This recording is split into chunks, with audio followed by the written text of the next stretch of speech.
Hi all, how's everyone doing? This is how I flush my Hoyas.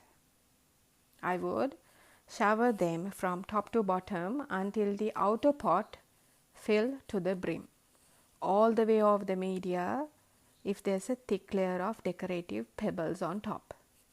As I know the level of media in my pots, unless there is no top layer of pebbles, the water will be stopped at the media level, so the less weighing potting media like pieces of charcoal would not float onto the decorative pot.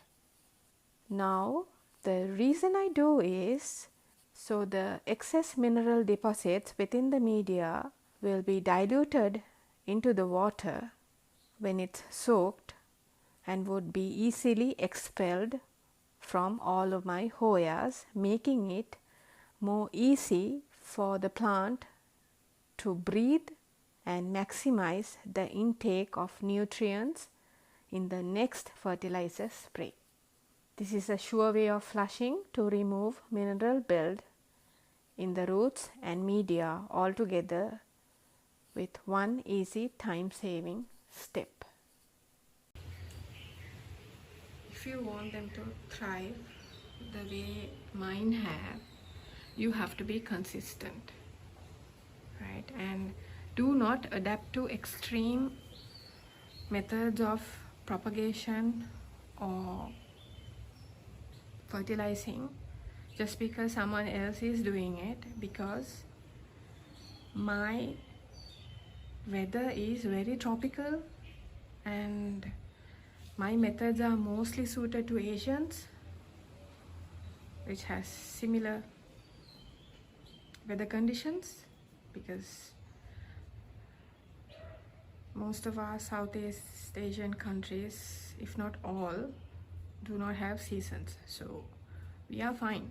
We are used to, and we can practically get away with anything. Even if we do not flush, it doesn't matter. Since this is a channel that I teach you how to grow orchids and Hoyas as per my experience, I will be showing you exactly what I'm doing, because I do not want you to fail in a Hoya that you are trying out, or especially a Phalaenopsis orchid that you are trying for the very first time because you watched my video on Phalaenopsis or the way I grow Hoyas. So I will make sure I will give you the exact scope of my methods and my routine on my Hoyas which are residing in this space currently. I have removed all the water from the outer masts or the cow pot, and now I will not leave any water at the bottom of the cow pot because I will need the plant to totally dry off tomorrow and even day after. But if the sun is too high tomorrow, I will water from the top, wetting all the leaves and the aerial roots, but still I will not water for long to leave water inside the cover pots. At the same time, the reservoirs of the total semi-hydro methods I have, like this Quincanavia in, I will be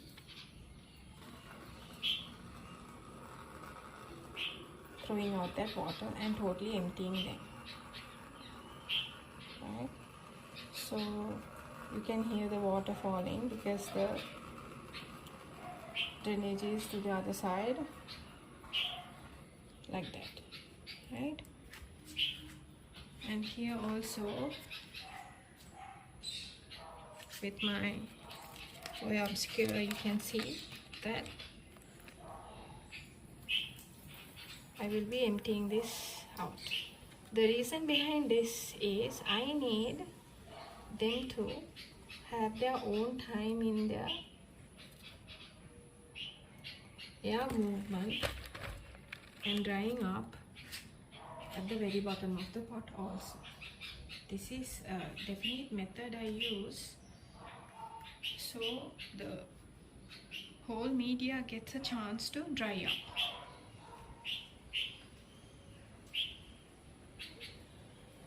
And pots like this, which my cressata is potted with only having outer mast covering halfway of the potting media. This was also filled to the brim and left for some time and released of the water. But when I soak them, I need this whole plant to be submerged in a cover pot like this or in a water bucket. Right?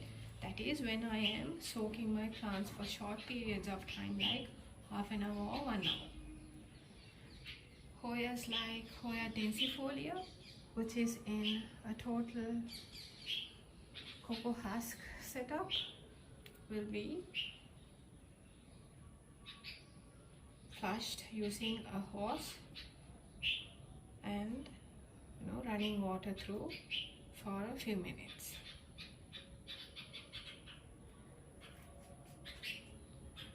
This is my pentaphlebia, also empty of water now. And if I show you the bottom, there is no water left. Okay, as I told you.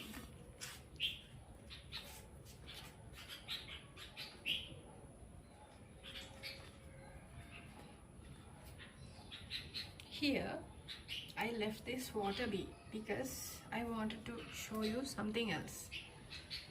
This is the example for media floating on the water, but you can see there's heavy root growth, so therefore the majority is held down by the roots. As soon as you lift this up, you can place them back again, because this will all fall back into the rest of the media because the water is ridden off. Right. At the same time, I want to show you several tricks I use when it comes to flushing my pots in the soaking method. I would lift it like this and keep dunking it a few times too, right, in the water, so that can release a lot of excess mineral also, right? And if you see any critters, because this is the time everything will be climbing up onto the leaves and stems too, because they are drowning in water. Right? For safety precaution, you can spray the tops with a good solution of neem also. Right? So that will kill whatever that has climbed onto your plant. Right? It's good if you can visibly catch them and remove them, but if you can't, you can spray the surface of this water and the leaves to get rid of whatever that is unwanted. Right? So my Hoya CV Jennifer is recently trellised too, and I will be showing you what I saw getting onto the water that was the soot of the charcoal and lava rock, which the media this is in. So as time goes along, even these two medias will be degrading, right? There will be small amounts of soot getting onto the water that you are soaking it with. Now you see from the inserted video that there is soot and debris in that water, which is highly beneficial for oxygen movement and clear intake of the next spray of fertilizer very effectively through to the plants, if you can rid of soot and debris and excess mineral like this. So guys, normally my plants can take an overnight soaking because they are well established huge specimens. But this is what you should not do. In case you have imported cuttings which are dehydrated or yellowing or somewhat unhealthy cuttings, or if you have repotted your plant newly, you cannot use this method of flushing because you will be stressing the plant or the specimen even more without rehydrating the Hoya again. So please be mindful when you are adapting someone else's methods for your plants, because you have to consider the region you live in, the conditions at your house, your lifestyle, how busy you are, and use a flushing system that would benefit your plants and not degrade the health of your plants, right? So I've filmed this way into the evening because I needed to point out and recap all what I mean from this video. Soaking is very good, which you can do overnight if your plant is very healthy and has no fungus or root rot issue. If you are trying to revive cuttings or specimens imported, you have to rehydrate and bring them back to health before overnight flushings, right? And my media also is very chunky, therefore I can soak them and easily dry them also, because with chunky media there's a lot of space and room for air movement within the media, right? I'll end the video here.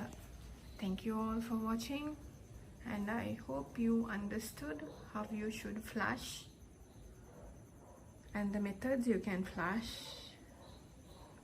suiting to the media that you are using.